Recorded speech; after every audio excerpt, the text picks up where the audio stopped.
Motorsports Conference from Melbourne, Australia. And joining us today, we have Maurizio Arrivabene of Ferrari, Eric Bouyer from McLaren, Christian Horner of Red Bull, Paddy Lowe of Williams, and Toto Wolff from Mercedes. First question to all of you gentlemen. Obviously, the opening day of a new season of Formula One. Lots of changes on the cars. But sum up how your first day went. And Eric, why don't you kick us off? They reasonably well.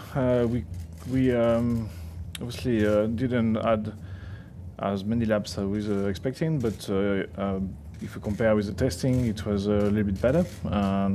Obviously, cars looks more spectacular, more aggressive. At least we have let's say, a good working day for us.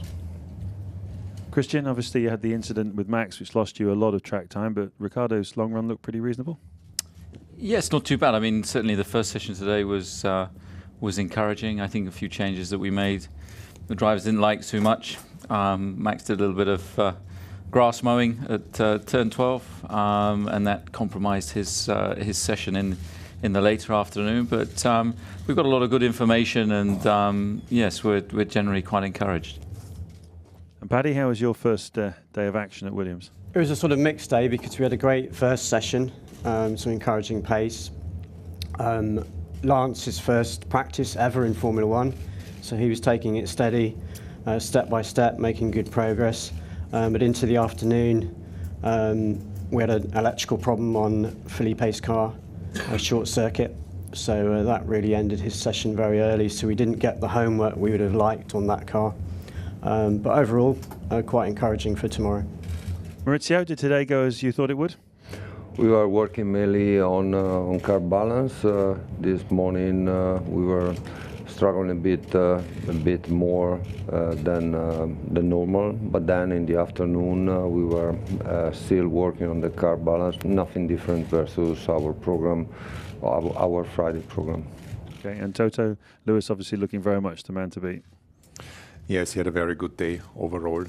For the team, it was one of the better Fridays after having had some question marks over testing in Barcelona. It was encouraging to bounce back in that way, but that is a day that doesn't really matter for them.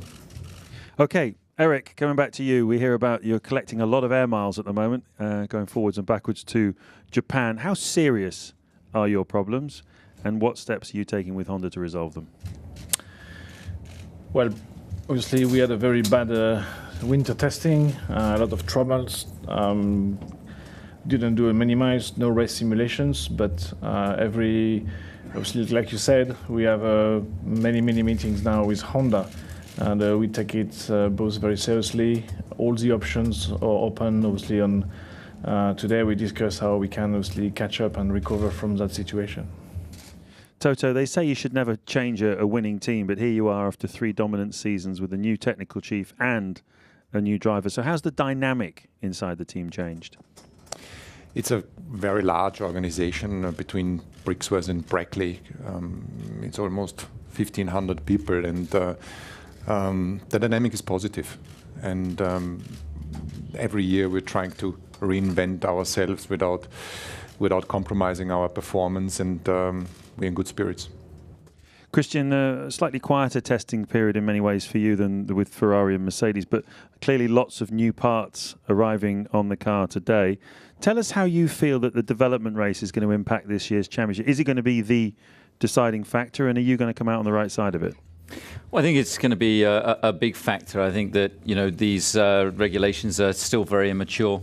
So there's going to be a lot of gains, in a short space of time, and it's a matter of who can most efficiently develop their car and effectively get components onto the car that drive performance forward. I mean, it wouldn't be unrealistic to expect the cars to be 1.5 seconds quicker by the time we get to Abu Dhabi than where we are here today. So I think it will ebb and flow during the season, but hopefully the front of the grid we do manage to get a bit closer to Toto's guys and have some closer races this year.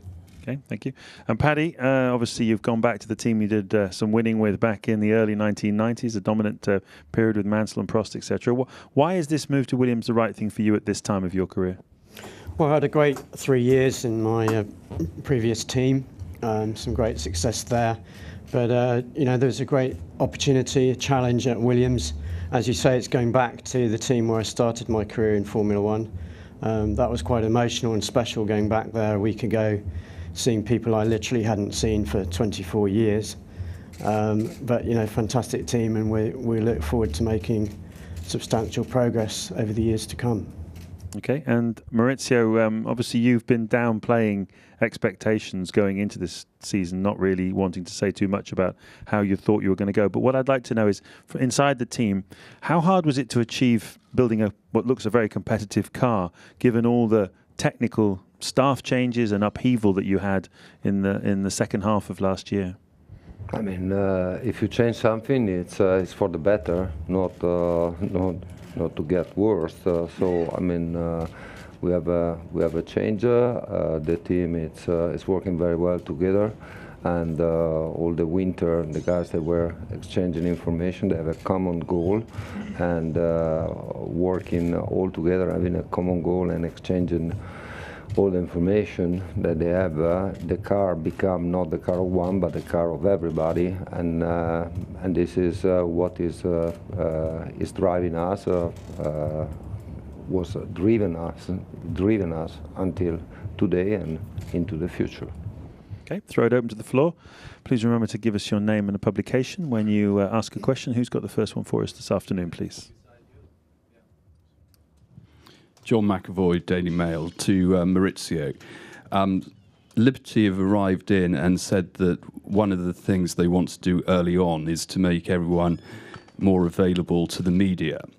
But after arriving here, it seems as though you've gone in the other direction, that one of your drivers was unavailable yesterday in advance of this big race at the beginning of the season from an organisation as big as Ferrari.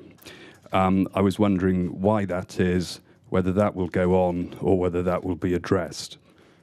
I mean, define media. What you mean for media?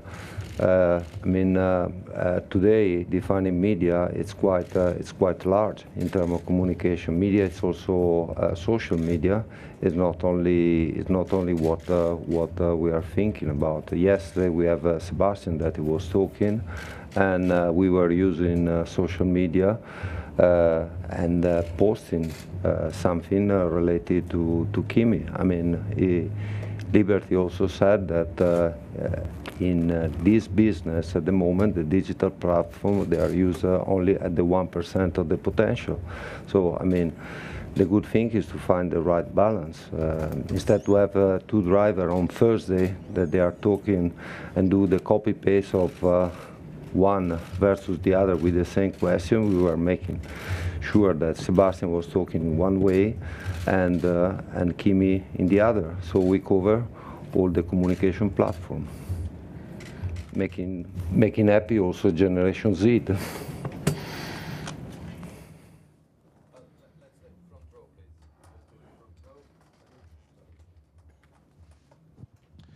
Steph Harding, Zero Zone News. To follow up on that question, and to all of you, do you feel that there does need to be a change in accessibility to the press to arrange, interviews that may be on social media, Facebook Live, Instagram, to reach out to other audiences and other markets and, of course, other demographics? You're asking me? This is all to the entire panel.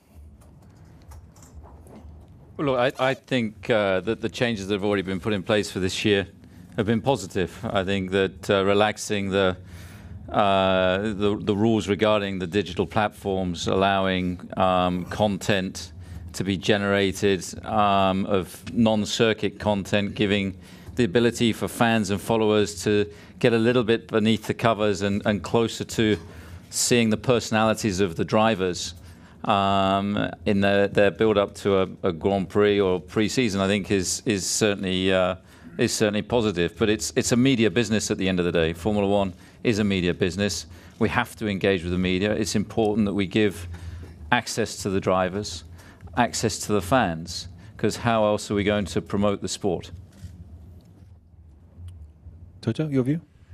I think, like Maurizio said, we have to cover 3 different generations. We have to cover the long-time followers, what so-called Middle Ages, the millennials and the Generation Z, and you kind of need to play the full span. And for example, when we launched the car, we put some time into the car launch, which is a risk on the engineering side. You're compromising your time, and we did a Facebook Live launch 360, and we had almost 1 million views within 24 hours, and it was successful. And we have to embrace all that, not forget any audiences within these groups, but target each of them. And the Liberty's approach has been right so far in opening up.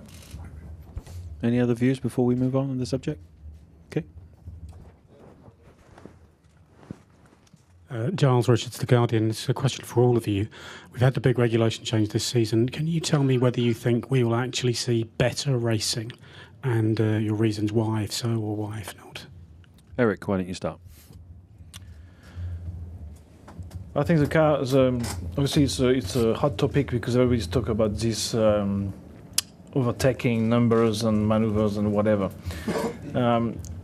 I think 90% of the overtaking is thanks to DRS, since this device has been introduced. So as far as we are concerned, the DRS is still on, so I don't think there will be many changes on this number of overtaking. The car philosophy stays the same as previous generation, and as long as, let's say, it's dictated by this front wing, you will have this loss of downforce effect into the corners. On the positive side, I think the drivers was the one lobbying us and all of us to have a faster car, fastest cornering cars, and clearly we have achieved, I think, with bigger tires, more downforce, faster cars today. And obviously that's going to also facilitate or help the bravest drivers to try or attempt some maneuvers to overtake. So I don't think there will be a big difference compared with before. I think and the drivers as well, I mean, I can already feel, and I'm talking for McLaren only, Fernando clearly was the one who was complaining about the previous generation, and he's clearly happier now with this kind of car. He enjoyed driving the car, and you can see the car today in some fast corners, they are flat out already on Friday afternoon. So I think it's a good sign about what we wanted to achieve, and I think so all in one, driver happier should make the show better. Paddy, any thoughts? Yeah, I agree with what Eric said, but on top of that, I think the other element we'll see with much higher loads now on the cars, with higher cornering speeds, driver endurance is much more demanding, so we may see more mistakes in races, drivers more on their human limit, so I think that could be another interesting factor. Anything to add, Christian? I think the guys have covered it pretty well, really. I think the cars are going to stretch the drivers, and I think sitting here and now we don't know whether the racing is going to be better over the year or not, but I think the drivers are going to be working harder. You're going to get perhaps more differential between drivers, and they're going to have to work harder for overtakes when arguably some of them have been a little bit too easy over recent years. Anything more to add? No? Okay. Next one, please. Dieter Enken, Racing Lines. Based on comments that Ross made earlier today and also previously, it appears as though the commercial rights holder could play a more active role in the regulatory process, which means that possibly entertainment could take precedence over technology, etc. How do you feel about this, about the commercial rights holder getting increasingly involved in the regulatory process? Toto? This is an entertainment platform, and it should be around the entertainment of the fans. And I think with Ross in place, it's the right individual. He has seen it from the other side. He knows pretty much what matters to the teams, and now trying to seek a good balance between keeping the DNA of Formula One, keeping it being the pinnacle of racing drivers and the pinnacle of engineering, and equally making sure that it's the best possible show for our fans. Will be the main priority. So I feel we are definitely in an interesting place, and it looks positive. Maurizio? I think that for the future, cost and performance, there are two key factors. Reducing the cost and increasing the performance. There are two key factors. Then, of course, it's an entertainment. What we are doing here, it's part of the entertainment business. So everybody, they are open to discuss and to talk about a new idea, and in the appropriate places, because at the moment we have a governance. So talking everybody to help the sport to grow is fine until we are all aligned to the actual governance. Or if we want to change it, we have to sit and to discuss about this. Buddy? Yeah, we welcome a focus on entertainment. It's that is what this sport is all about. And I think the really encouraging thing is that Ross is building a team behind him who are going to do proper research into proposals that are under consideration. So I think there's every reason to feel positive about the future. Yeah, I personally think there's far too much emphasis on technology at the moment, and we're spectacularly bad at communicating that. I think the average fan and viewer understands very little about the technology that's in a Formula One car, which, as Maurizio alluded to, is enormously expensive. So I think the commercial rights holder, it's their business at the end of the day, and they have to decide what they want the sport to be, and if the route is fan attraction and creating a really exciting product, and at the end of the day they want to create great content on TV, then it's vital that they come up with an outline of what their vision of Formula One is, and then obviously the FIA have a regulatory position, and the teams need to be involved in that process. We have a process that can be achieved in if two of the three parties agree. What has been said, I think. Next one. Flavio Vanetti, Corriere della Sera, to Maurizio. Given the results of the test and what happened today, do you have an accurate idea of the position of Ferrari? Yes, we have it in Barcelona, and in Barcelona we have our program. We follow our program since the last week, and as well, it's what we are doing here on Friday. On Friday we are working on the balance of the car, as in the T1 of Barcelona we were working on finding the best performance day after day, without panicking, without being under pressure, and being focused on what we were doing.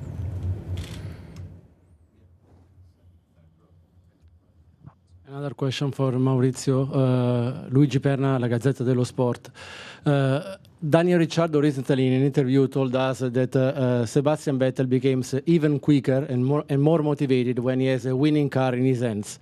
Do you expect him to give an extra performance in this season? And what do you need? Ferrari and Seb to go on together to sign another contract for 2018. I start from the end of the question. Talking about contract now, it's only distracting the attention of our driver. So I'm not ready to talk about any contract. Then I would like to see Sebastian happy during the season, because if Sebastian is happy, that means that the car is very quick.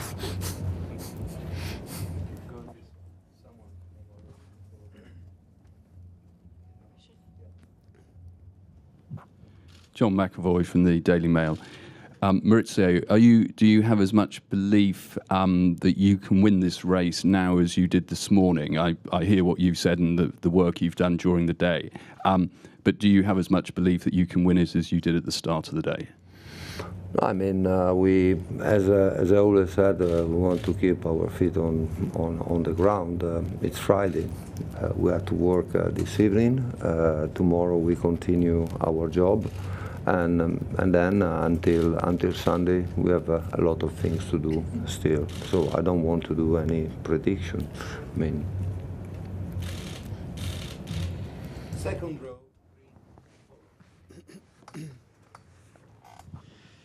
Louis Dekker, NOS, for Christian. It's only Friday, but can you imagine Daniel winning on Sunday, or is the gap too big? I think, being realistic, with the performance we've seen today from Lewis, he's the absolute favourite. He was a favourite coming here, and all today has done is underline that. But then it's motor racing, and anything can happen. So we've seen spurious results in opening Grand Prix in previous years, and obviously to have a home winner would be, an unbelievable result. But I think if you look at the pecking order at the moment, that is a long shot.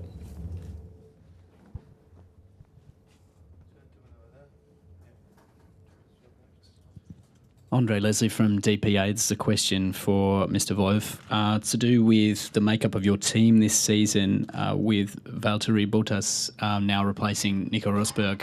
Obviously, Nico leaves a big hole in the team, but Valtteri is keeping pace brilliantly today. We've seen twice. How do you see his role going forward this season?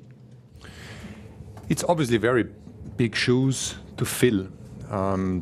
Nico is the reigning world champion, and Valtteri has to fill those shoes. And he has a couple of days of testing behind him, which were very positive, and the work with the engineers went very well. And today was the first proper day on a race weekend. And I think that in terms of his mindset, he has settled in very well into the team, and now he has to find his grip and benchmark himself against probably the best driver in Formula One at this time. And I'm very confident he's gonna find the pace and earn his place in the team. Heath McAlpine, Auto Action. This is just for a general question for all of you. Today's first practice session saw minimal running from the teams worried about engine mileage. Would you support a change in the engine regulations to increase the Friday running for your teams? Eric? Good questions. I think if we don't run, it's because we may have some technical limitation, or let's say no interest to gather data at that stage. So I think if we do between, let's say, 18 and 30 laps per session, it's because it depends on the engineering plan we have behind. Generally, I don't know how you can police a different regulation to have more laps, but. We could do it simply by making sure there is an interest for the teams to run. Yeah. Maybe get another point of view from Paddy. I don't entirely agree with what you're saying. Really, I think the teams are running pretty much a full program during both sessions. If anything, limited by tyres more than engine mileage. Any other view? No. Okay. Next one. Dieter Renken, Racing Lines. I would imagine that this is the first Grand Prix that any of you have attended without having Bernie Ecclestone in overall control and charge. Have you today thought about the fact that you can't just pick up the phone and phone Bernie if there's some sort of issue? All of you? Christian? How do you know he's not still in charge?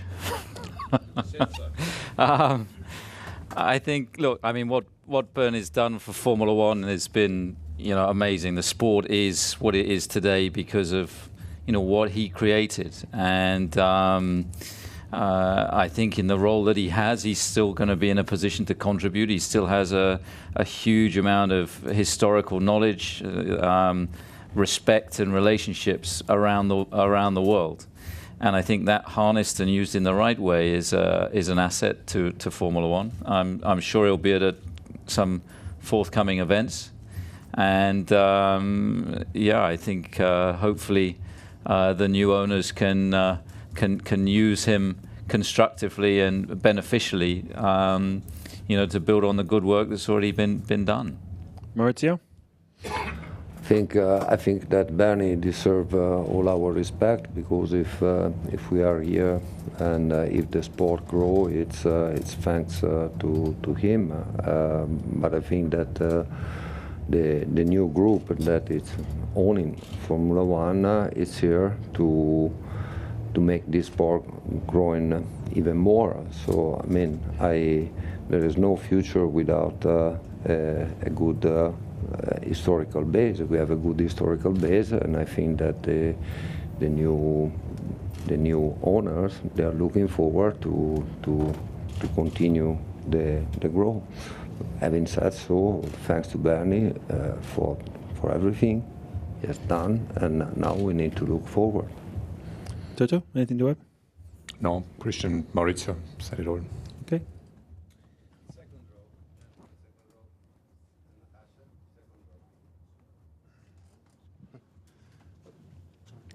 Just to all of you, Matt Koch from pitpass.com. Earlier there was a question about cars not running on circuit. What can be done in the, I guess, the interest of entertainment to spice up the Friday action, which is comparatively dry for those at the circuit, given that everyone's involved in their own programs preparing for the weekend? Anyone in particular? Paddy? I don't know. I mean, we used to have a qualifying on Friday as well as Saturday back in the old days. Maybe that could be considered. I think the great thing now is that we have an evolving process to consider the rules properly and develop a sport that incorporates new ideas. So, Toto? I think you need to differentiate, because we had a very busy afternoon with lots of track action, and we had a morning which is completely normal on a green track, so there is not a lot of interest on testing cars on a track that's going to develop a lot, with the limitation on tires, with the limitation on engine mileage. And if you start to open that up, it's like Pandora's box, because we're trying to limit costs. And the question is, as much as you need an entertainment, or most of the time entertainment on track, I think we're having a good compromise at the moment. Any other views on this, Eric, Maurizio? Okay, next one. Hi, Sam Tickle with Flag World. We've had a lot of positive reaction to the change in the look and the appearance of the cars this year, and it was mentioned previously that Liberty are looking to research for the future. I guess how radical of a change to the appearance of the car would teams like to go to in the future, should the research suggest that a major change should be needed? Maurizio? I mean, radical change with the new rules. Everybody already changed the car. And I think this new regulation, they are offering the possibility to the designer of the car, to the aero, to exploit even more in terms of creative approach is the first step. And maybe in the future we can do something more. We need to make sure that the car is looking still like a car, not like something a bit strange. That for sure. Christian? I think, the looks of the car, I think they currently look great. I think it's all about evolution. I think rather than focusing on the looks, I'd prefer to focus on the sound. I think the best sounding car we have here this weekend is a 12-year-old Minardi that 12 years ago had the worst sounding engine in it and was hopelessly uncompetitive. And I think when you hear the acoustics of a V10, you've only got to go and see the faces around the circuit to see what it embodies in fans of Formula One. So I would be far more focused on addressing that element than the aesthetics of the cars at the moment. Toto? I think we've just changed it, aesthetics of the car. I think trying to figure out what we could do next is maybe too far. Like Christian says, I think if we can work on the sound of the car, and if we look into a future generation of engines, that is something that needs to be considered. There wasn't enough emphasis on the sound in the past, and if we can combine great technology, affordable technology, with a lot of horsepower and a good sound, that would be really ticking the box. Okay, next one, please. Another one for Maurizio, Luigi Perna, La Gazzetta dello Sport. Last year, Ferrari lost the pace compared to Red Bull, for example, in the second part of the season. Are you confident you can have a quicker and more efficient developments during the season this year? And what I can tell you is that we are putting all our effort to do all our best to avoid the same result of last year. That's it. What can I say more? Any more?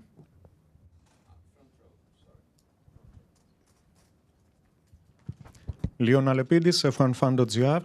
Question to all of you regarding the new commercial deal and the discussions that will be taking place soon. We have already heard from the new owners that they are planning to scrap the historical status for a team and the money that brings to a team.